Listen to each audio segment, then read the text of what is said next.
ಎಲ್ರಿಗೂ ನಮಸ್ಕಾರ. ಇವತ್ತಿನ ವಿಡಿಯೋದಲ್ಲಿ ನಾನೊಂದು ಹೆಲ್ದಿ ಡ್ರಿಂಕ್ ಮಾಡ್ತಾ ಇದ್ದೀನಿ. ಅದೇನಪ್ಪ ಅಂದರೆ ದಾಸವಾಳದ ಹೂವಿಂದ ಟೀ ಮಾಡ್ತಾ ಇದ್ದೀನಿ.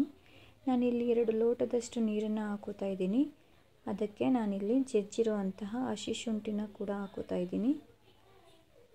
ಅದಾದಮೇಲೆ ನಾನಿಲ್ಲಿ ಒಂದು ದಾಸವಾಳದ ಹೂವನ್ನು ಹಾಕೋತಾ ಇದ್ದೀನಿ. 2 ಲೋಟ ಇರೋದು 1.5 ಲೋಟ ಇರೋ ಅಷ್ಟು ನೀರು ಆಗೋದಕ್ಕೆ ಚೆನ್ನಾಗಿ ಕುದಿಸ್ಕೋಬೇಕು. ಚೆನ್ನಾಗಿ ಕುದಿ ಬಂದಮೇಲೆ ಅದನ್ನು ಒಂದು ಲೋಟಕ್ಕೆ ಫಿಲ್ಟ್ರ್ ಮಾಡ್ಕೊಳ್ಳೋದು. ಫಿಲ್ಟ್ರ್ ಮಾಡ್ಕೊಂಡ್ಮೇಲೆ ಅದು ತಣ್ಣಗಾಗೋದಕ್ಕೆ ಬಿಡಬೇಕು. ಅದು ತಣ್ಣಗಾದ್ಮೇಲೆ ನಾನಿಲ್ಲಿ ನಿಂಬೆ ರಸನ ಸೇರಿಸ್ಕೊತಾ ಇದ್ದೀನಿ.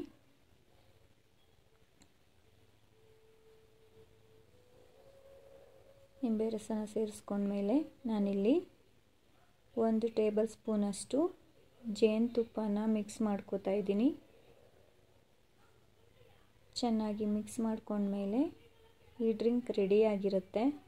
ನಿಮಗೆ ರುಚಿಗೆ ಸ್ವೀಟ್ನೆಸ್ ಎಷ್ಟು ಬೇಕೋ ಅಷ್ಟನ್ನು ಹಾಕೋಬೋದು ಹನಿನ.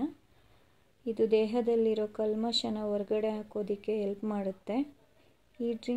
ಈ ವಿಡಿಯೋ ನಿಮ್ಗೆ ಇಷ್ಟ ಆದರೆ ಲೈಕ್ ಮಾಡಿ, ಕಮೆಂಟ್ ಮಾಡಿ, ಸಬ್ಸ್ಕ್ರೈಬ್ ಮಾಡಿ. Thank you.